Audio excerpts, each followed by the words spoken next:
maps drop, not only for regular season, but here in the playoffs as well. And if they win this map here, not only do they go to the Gauntlet, not only do they go to the Grand Finals for NA East, but that means that they have still yet to drop a single map or series. Which is wild. But of course, that sort of NA immortality might not hold up in international competition. Fusion Uni wasn't a fan of losing either, until they were. But they did also drop a lot more maps. So phase 2 here on the entry plane. The May Reaper going to look to rotate here through the hotel side, try to get in. See the wall being used to break LOS. A10 forcing that race a little bit early. Phase 2 definitely being a little bit expedient, but it works against them. Astro fighting the Reaper with the aid of the rest of his team. Again, one thing that really is putting Atlanta on top is not just Sugar Free. The damage coming in from Gator and Astro, the tank and support role, is really overwhelming. Very early rate there for A10 as well. It shows the value on these setup fights and why there's so much more song and dance here to the setup. In this particular meta with the Orisa May Reaper is that if you use a cooldown early like the Wraith, you can get picked very quickly. Hawk has also been really good at eating ults as it's moved over. It's been removing the ability to get comboed in any way, shape, or form. And all right, Gator, a little bit of danger right now. Pops a fortify, not enough. A10 able to cleave on through. May, Sox got a really good position to set up A10, who finishes off with 3. Sox and A10 finding a lot of value. Hawk will find one, but everyone's getting cleaned up here. Hawk's gonna get back for the bench, but it is slowly, surely just going their way. Saucy actually gonna invest the Blizzard as well. They're deciding to invest that. He'll freeze the tanks, but he's gonna get cleaned up. Now, Atlanta don't have a Blizzard. Why? Why in the world? The fight's over. You can use that Blizzard, good use. On point B choke. And this is a situation where I think it was likely that Saucy was about to swap, and maybe just swap to cover your tracks there, because that Blizzard just was not the way to go. Yeah, it was very late. I mean, there could have been a small chance for there. Definitely wasn't right then. Early supercharging for Salt Shaker, and based on how he's reacting, pretty sure that's a fat finger. Pretty sure that was not. And also, the cart kills Supercharger, so the cart just ran it over. So not only did he accidentally use the Supercharger, but the cart just kills the Supercharger. Well, you know, it's just kind of what they said. We'll spot you. You shouldn't have used Blizzard. You should have used Supercharger. We're even. Honorable. Overwatch proceed. Nice bomb. Rugged wall back on the top. Doesn't quite get value. Sugar Free. Death Blossoms near the library. Shift his way over to the pub. A drink for his sorrows there after doesn't get really anything. And A10 continuing to be the rock here for phase 2 as they just clean through Atlanta.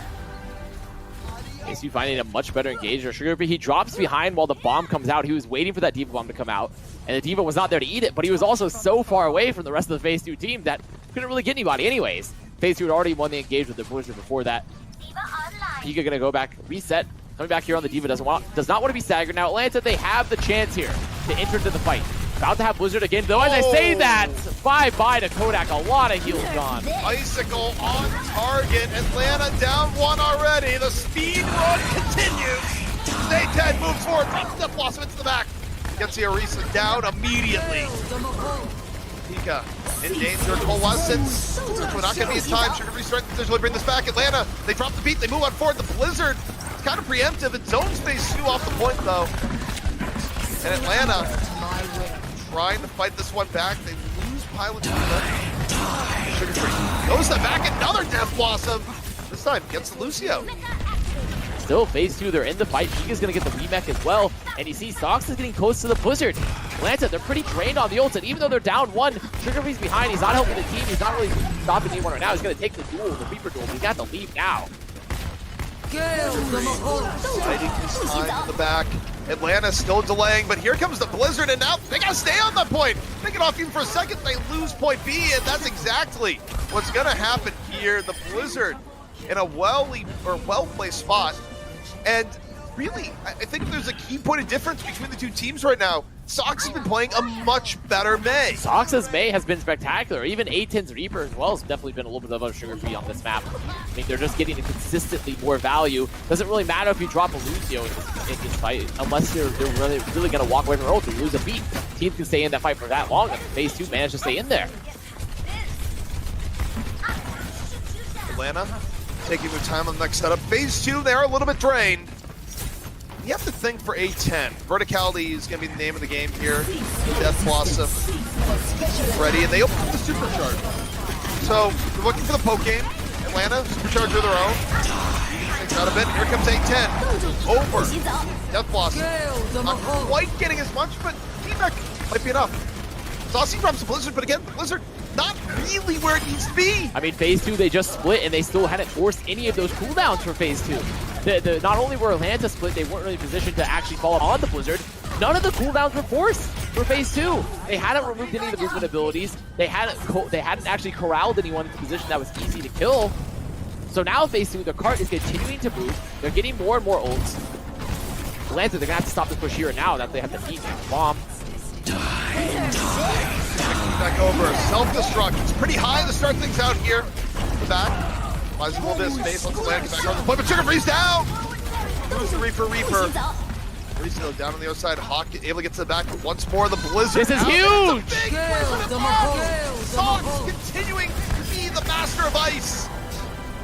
And that's enough for phase 2. One good Blizzard after the other. Leading the way for phase 2 to just skate on through to a quick time on Kings Row. And you notice how phase 2, when they took that engagement, they went aggressively and they used the bomb to force all these early cooldowns again from Atlanta. And that is when Sox sets up the Blizzard. It's the flow chart. It's the flow chart. And phase 2, they've clearly pulled out the flow chart. They've been reading the flow chart. They've been studying the flow chart. Okay, cooldown's gone. Now Blizzard pretty good. But Atlanta, maybe I have to up the reading comprehension here. Look again at the flow chart. And I think we narrowed it down when talking about mid-game, but really, key points of comparison. A10 was fighting Sugar Free very evenly. I think even had an edge to a significant degree at certain points in the match. But more than anything else, Atlanta drops Blizzard, I sleep. Phase 2 drops Blizzard, it's real. Yeah, I have to say, good use of the meme. I'm gonna give you a 10 out of 10 there. A 10 out of 10 for meme users there, ZP. You're gonna get a gold star on the fridge. I mean, from you, that's from the master himself. I'll take those. Very well done. Well, I can't wait to see how you get into intermediary memeing at the rate you're going. Graduation into intermediary memes. Little did I ever know. But Atlanta, still very capable of bringing this back. We've seen them speed run on Kings Row before, but they're going to be running out of mirror comp here once more, and from what we just saw, phase 2 was significantly better at it here in the streets of Kings Row. They have been looking a lot more consistent, a lot more coordinated. Also, something to know is that Nishik's on the Ana. Nishik will be playing Ana here. So they don't have that Moira for all that insane burst healing at a close range for that early coalescence, but they do have the ability to not only play Nishik very far back where it's tough for him to get pressured, but to look for antis and look for sleeps. As I say that, though, he's just going to drop. But now he's actually playing closer to the front line anyway. Well, see how Atlanta's going to set this up. And Atlanta's setup is run directly at him. Not a lot of subtlety. They drop the wall to the back, prevent retreat, and they take down Salt Shaker. The tank focus is there. The front line immediately decimated, and the whole W strat pretty effective for Atlanta. Well, I mean, it's the value of playing Moira into Ana for very fast fights is that you are just going to out-heal them. You are going to get more utility overall. You're going to get that coalescence very quickly. And if Nishik isn't going to play the high ground and look for antis and nades and play close to the ground, then phase 2 probably had to back up a bit. They had to be a lot more careful because Atlanta don't have to fear because there's not a lot of damage for phase 2. So Atlanta's going to take first there, a pretty fast time. They already have the coalescence. Nishik now going to swap to Moira, be behind. And Atlanta just have another fight where they can engage early with coalescence. They have that early advantage. If Atlanta can continue making use of their advantage, they've set up very quick time so far, well over 5 minutes here. Point B. Lessons can be invested early, phase 2. Trying to work around it, eating a lot of damage in the process. A10 a bit isolated. Same for Salt Shaker. Salt Shaker not going to get Library alive. Death Blossom invested here, but Sugar Free takes down his counterpart. And this Blizzard, a little bit better here from Sox. Going to seal the rest of the fight. Sugar Free just continues the rampage. Yeah, Saucy's Blizzard there was a lot better than usual, but now, look at the time that phase 2 burned. They burned off a little bit of time with the clock there. They forced the Blizzard, they forced the Death Blossom, and they're going to have to re-enter this next fight. They're going to have a Blizzard. They're probably going to have Death Blossom of their own pretty soon. Pika's really staggered though. Pika's not going to be in a good position here. Maybe just barely inside of the cart by the time the cart's just about there. And when you're under pressure, this is how a D.Va gets a really good bomb setup. For phase 2, they're probably going to have to just... The only thing they have to worry about here is these double tangles for Atlanta. You see, they drop the supercharger, break the shield. There's the bomb to get rid of the supercharger. Charger down. But not much else. Blizzard right in the middle of it here from Sox. And look at the cooldowns. They just run out of it. They saved all their cooldowns. Well played from Atlanta. And Sox gets punished. Sox used the ice block to get in for the Blizzard just to begin with. Atlanta, now they can turn the tide. There's Coalescence. Astro waiting in the wings with the beats. Gonna move on forward. Saltmaker eating so much damage on all sides. Coalescence gonna seal the deal. Sugar Free. Charge it on in with Death Blossom. Gets one more.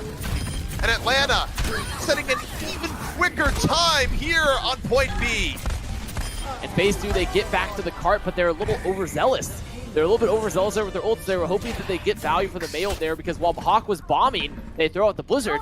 But all of Atlanta Academy, they've read the flowchart now. They've clearly consulted the flowchart at the time because they saved the cooldown and just exited the Blizzard. Speaking of flowcharts, the phase 2 flowchart is, we're getting rolled. What do? Go Bastion. Also, remember to get on the point this time. And now I would say this, generally I would say this strat's great. This strat's actually pretty inventive and interesting. But when you look at Atlanta's ult, Hawk's gonna have another bomb to take everyone off this high ground, and they're not playing Batiste. They don't have an immortality shield. I mean, you might have a moving castle, but there's artillery waiting.